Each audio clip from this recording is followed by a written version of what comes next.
चलिए बच्चों, इस वीडियो में हम पढ़ेंगे बायोग्राफी एंड ऑटोबायोग्राफी के बारे में, जो कि एक मोस्ट इम्पॉर्टेंट फॉर्म्स हैं इंग्लिश लिटरेचर की।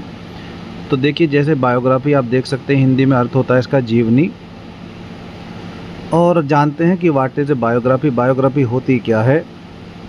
तो देखें, बायोग्राफी में क्या है कि ए biography is a life story. Biography क्या होती है? एक लाइफ, जीवन की एक स्टोरी होती है, एक जीवन की कथा होती है ऑफ ए पर्सन, एक व्यक्ति की, रिटन बाय समवन एल्स, जो उस व्यक्ति के द्वारा ना लिख करके कोई दूसरा व्यक्ति लिखता है उसके बारे में। यानी अगर मान लीजिए हम बात करें सचिन तेंदुलकर की, तो सचिन तेंदुलकर के बारे में अगर किसी ने कोई उसके जीवन से संबंधित सारी जानकारी लिखी है तो वो कहलाएगी बायोग्राफी। की पॉइंट्स क्या होते हैं?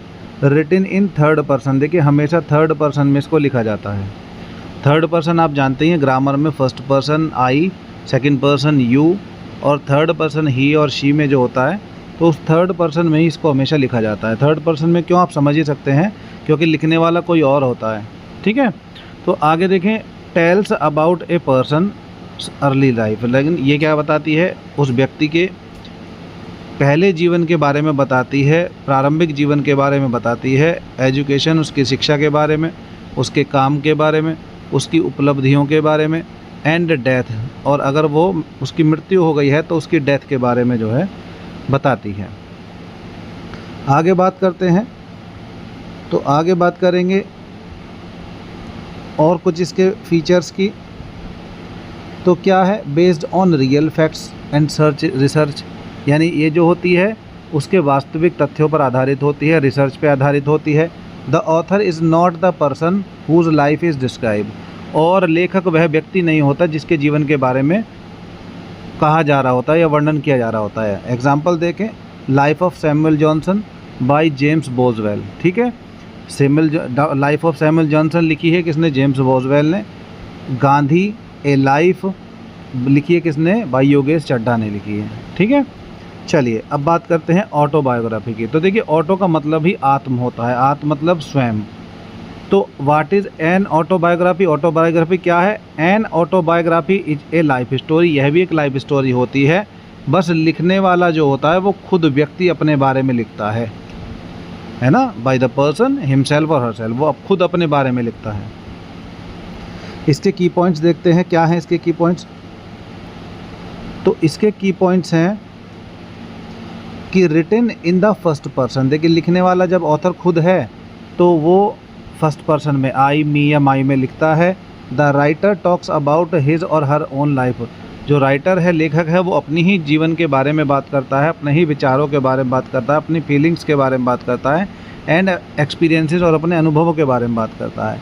It includes personal stories and memories. इसके अंदर क्या होती हैं? उसकी स्वयं की कहानियाँ, उसकी पर्सनल कहानियाँ, उसकी निजी कहानियाँ होती हैं, उसकी बहुत सारी यादें होती हैं। It is truthful and personal, ये कुछ ट्रुथफुल होती है और पर्सनल होती है। एग्जाम्पल देखें, the story of my experiment with truth. ये किसने लिखी? महात्मा गांधी ने। यानी महात्मा गांधी ने खुद अपनी स्टोरी को यहाँ पर लिखा है। चलिए आगे देखते हैं। आगे APJ अब्दुल कलाम ने भी लिखा है।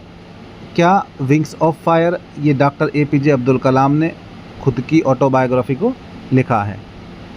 चलिए फीचर देखते हैं। अगर दोनों के फीचर्स की बात करें तो बायोग्राफी में राइटर जो होता है वो समवन एल्स होता है, कोई और लिखने वाला होता है। ऑटोबायोग्राफी में वो व्यक्ति, वो राइटर जो खुद अपनी ही जीवनी को खुद लिखता है, यानी अपने जीवन का खुद राइटर होता है वो।